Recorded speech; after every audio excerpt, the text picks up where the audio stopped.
السلام علیکم ناظرین، آپ دیکھ رہے ہیں دا گریٹ اسلامک ٹائگر۔ ناظرین، غزوہ طائف کے بعد حضور اقدس صلی اللہ علیہ وآلہ وسلم نے حضرت خالد بن ولید رضی اللہ تعالیٰ عنہ کو جس مہم پر بھیجا وہ مہم تھا قبیلہ بنو مستق، جو کہ قبیلہ بنو خزاعہ کی شاخ تھا۔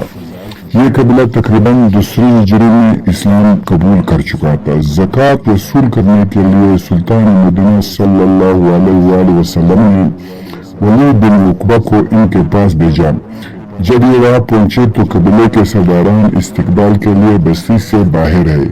ولید بن عقبہ رضی اللہ تعالیٰ عنہ اپنی طرف پیش قدمی کرتے ہوئے ان لوگوں کو جب اس نے دیکھا تو یہ خوفزدہ ہو گئے۔ انہیں اندیشہ ہوا کہ یہ مجھے قتل کرنے کے لیے آگے بڑھ رہے ہیں۔ یہ منظر دیکھ کر وہ سرپٹ پیچھے کو دوڑ پڑے اور مدینہ منورہ آ کر حضور اقدس صلی اللہ علیہ وآلہ وسلم کو خبر دی کہ بنو مستق زکوٰۃ دینے سے انکاری ہے۔ آپ یہ خبر سن کر ششدر لے گئے۔ اس سے پہلے کہ آپ براہ راست ان سے نمبرداز نہ ہو، آپ نے مناسب سمجھا کہ حضرت خالد بن ولید رضی اللہ تعالیٰ عنہ کی قیادت میں ایک وفد وہاں بھیجا جائے جو صحیح صورتحال کا جائزہ لے کر اطلاع دے۔ آپ نے حضرت خالد بن ولید رضی اللہ تعالیٰ عنہ کا انتخاب ان کی جرأت، دانش، معاملہ فہمی اور تدبیر و شجاعت کی بنا پر کیا۔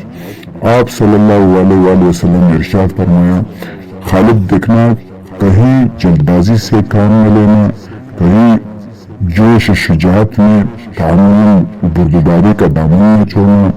حضرت خالد بن ولید اپنے ساتھیوں کی ہمراہ رات کے وقت قبیلہ بنو مستق کی بستی کے پاس پہنچے۔ آپ نے صحیح صورتحال کا جائزے کے لیے صبح سویرے کا انتظار کیا۔ صبح سویرے بیس بدل کر چند افراد کو بستی میں بھیجا۔ انہوں نے واپس آ کر بتایا کہ یہ قبیلہ واقعتاً مسلمان ہے۔ ہم نے بچشم خود دیکھا کہ لوگ نماز پڑھتے ہیں۔ بستی میں باقاعدہ اذان بھی دی گئی۔ آپ یہ سن کر مسرت کا اظہار کر گئے اور اہلیان بستی کی جانب سے مطمئن ہو گئے۔ دن چڑھے بستی میں بذات خود تشریف لے گئے۔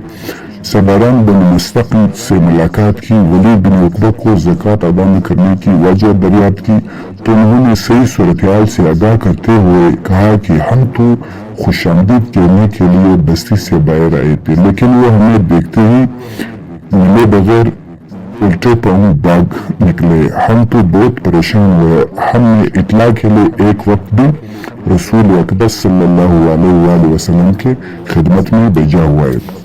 حضرت خالد بن ولید رضی اللہ تعالیٰ عنہ یہ ماجرا سن کر حیران ہوئے اور ان کی طرف سے مطمئن ہو کر واپس چل دیے۔ مدینہ منورہ پہنچ کر رسول اقدس صلی اللہ علیہ وآلہ وسلم کو صحیح صورتحال سے آگاہ کیا اور عرض کیا، یا رسول اللہ، قبیلہ بنو مستق بے گناہ ہے۔ اس نے زکوٰۃ دینے سے بالکل بھی انکار نہیں کیا، بلکہ وہاں جانے والے نمائندے نے خلاف واقعہ آپ کو اطلاع دی ہے۔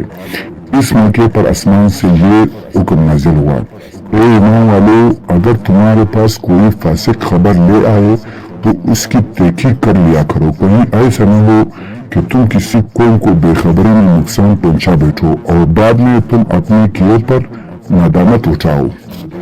قبیلہ بنو مستق کے متعلق زکوٰۃ ادا نہ کرنے کی خبر رسول اقدس صلی اللہ علیہ وسلم کے لیے واقعی حیران کن تھی، اور جب آپ کو یہ بتایا گیا کہ وہ مسلمانوں سے مقابلے کے لیے تیاری کر رہے تو مزید تعجب ہوا۔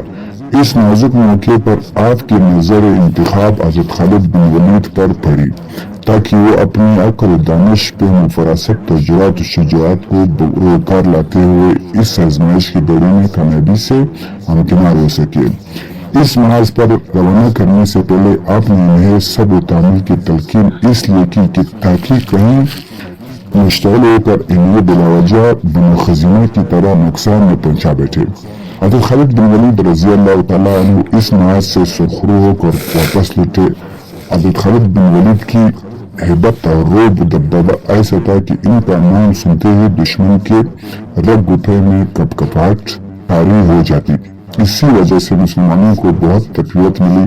ان کی قیادت میں لشکر اسلام نے جس طرح کا بھی رخ کیا، فتح و نصرت نے اس کی قدم رسی کی۔ اسلام کا جھنڈا چار باند عالم میں لہرانے لگا۔ قیصر و کسریٰ کا جاہ و جلال دیکھتے دیکھتے ختم ہونے لگا۔ بلا شبہ حضرت خالد بن ولید رضی اللہ تعالیٰ عنہ ایک عظیم اور جرأتمند اور روب دبدبے والا مجاہد، غازی اور جرنیل تھا۔ ناظرین، اگلی ویڈیو تک کے لیے اللہ نگہبان۔ اسلام زندہ باد۔